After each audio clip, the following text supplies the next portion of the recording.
आज ही Doubtnut app download करें। Doubtnut पर होगा अब आपके सभी मैथ्स, केमिस्ट्री, फिजिक्स और बायोलॉजी डाउट्स का सफाया। बस अपने क्वेश्चन की फोटो खींचो, उसे क्रॉप करो और तुरंत वीडियो सोल्यूशन पाओ। Download now. In the circuit shown in figure, find the maximum energy stored on the capacitor. हमें इस सर्किट में यहाँ पे हमारा जो कैपेसिटर है इस पे जो एनर्जी होगा वो निकालना है। In fact maximum energy stored in the capacitor बताना है, कितनी मैक्सिमम एनर्जी स्टोर हो सकती है इस कैपेसिटर पे वो बतानी है। ठीक है, इनिशियली द कैपेसिटर वाज अनचार्ज और हमें बता दिया है कि ये कैपेसिटर जो है इनिशियली अनचार्ज थी, मतलब इस कैपेसिटर के प्लेट्स पे कोई भी चार्ज इनिशियली नहीं था। तो हम लोग क्या कर लेंगे, सबसे पहले तो इस सर्किट को गौर से आप देखो। यहाँ से आप सर्किट्स देख के ही आंसर बता सकते हो।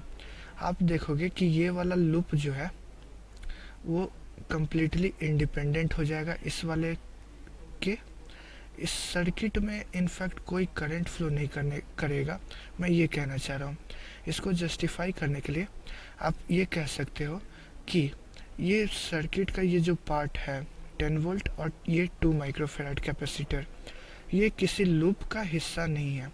ठीक है, जब लूप का हिस्सा ना हो तो उस ब्रांच में करंट जो होता है वो जीरो होता है। ठीक है, इसलिए इस ब्रांच में करंट जीरो होगा। अगर आप और दूसरे तरीके से देखना चाहोगे तो आप देख सकते हो कि इस ब्रांच में हमें क्या पता है कि ये 60 वोल्ट की एक सेल लगी हुई है, तो इससे अगर करंट इस ब्रांच में आई फ्लो करती है, ठीक है, मैं I1 मान लेता हूँ, तो ये I1 यहाँ से यहाँ तक आएगी।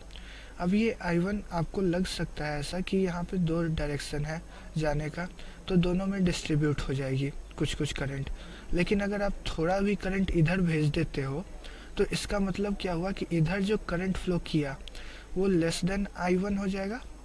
मतलब कि अब इस सर्किट में करंट जो है वो I1 के बजाय I1 से कुछ कम फ्लो करने लगेगा। ऐसा तो इम्पॉसिबल है, कभी भी एक सर्किट में एक लूप में करंट की वैल्यू तो सेम ही रहेगी। इसलिए ये जो I1 करंट यहाँ से यहाँ पहुँच रहा है ये टोटली इस डायरेक्शन में फ्लो कर जाएगा।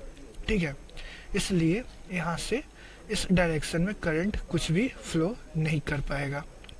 अब सिमिलरली इस सर्किट की भी हम बात कर लेते हैं। तो यहाँ से हम अगर मान लेते हैं कि इस ब्रांच में I2 करंट फ्लो करेगा, तो ये I2 करंट इधर से फ्लो करते हुए इधर आएगी, फिर यहाँ पे I2 करंट आ जाएगी।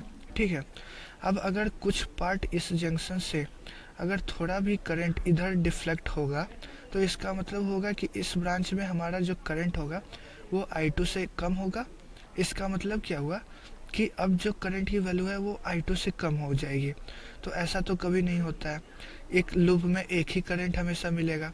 तो इसलिए इस ब्रांच में कोई भी करंट फ्लो नहीं करेगा इस लूप के कारण, इस बैटरी के कारण। ठीक है, तो इसका मतलब क्या हुआ, इसका मतलब ये हुआ कि इस लूप से कोई भी करंट डिफ्लेक्ट नहीं करेगा। तो अब दोनों साइड से कोई भी करंट डिफ्लेक्ट नहीं हो रहा है इस ब्रांच में, तो इस ब्रांच में अब करंट फ्लो नहीं करेगा। अब एक कन्फ्यूजन आपको ये हो सकता है कि 10 वोल्ट का एक सोर्स यहाँ पे लगा हुआ है। ठीक है, तो ये 10 वोल्ट जो है एक्चुअली में पोटेंशियल डिफरेंस तो क्रिएट कर रहा है, लेकिन इसके कारण क्या हो रहा है कि इस कैपेसिटर पे कोई भी चार्ज नहीं आएगी क्योंकि करंट इसमें जीरो रहेगा। क्यों, अब इस 10 वोल्ट से कुछ भी करंट अगर मान लो आप फ्लो करता I3, तो यहाँ से इस ब्रांच के पास, इस जंक्शन के पास आने के बाद इस वाले लूप में I1 plus something current flow करने लगता, I1 प्लस I3। तो इसका मतलब फिर से इस लूप में आपको मिलेगा कि करंट चेंज हो रहा है, लेकिन एक लूप में तो एक ही करंट होगा। तो अल्टीमेटली हमने क्या देखा कि ये जो ब्रांच है जो किसी लूप का पार्ट नहीं है उससे करंट की वैल्यू जीरो होगी। और जब करंट की value through out the process zero रहेगी और इनिशियली कैपेसिटर अनचार्ज है, तो इसका मतलब ये कैपेसिटर हमेशा के लिए अनचार्ज ही रह जाएगा। और ये हमेशा जब अनचार्ज रहेगा तो इसकी जो एनर्जी स्टोर्ड होगी वो जीरो होगी। ठीक है, तो ये ऑप्शन हमारा सही है। वैसे ऑप्शन में ये जो वैल्यूज़ दी हुई है वो थोड़ा सा मिस्टेक है, ये माइक्रो जूल होता। ठीक है, ये सारी ऑप्शंस माइक्रो जूल में दी हुई थी। ठीक है, तो हमारा ऑप्शन 4 सही है। क्लास 6 से 12 से लेके नीट, IIT, JEE मेंस और एडवांस के लेवल तक 10 मिलियन से ज्यादा स्टूडेंट्स का भरोसा। आज ही डाउनलोड करें डाउटनेट ऐप या व्हाट्सएप कीजिए अपने डाउट्स 8400 400 400 पर।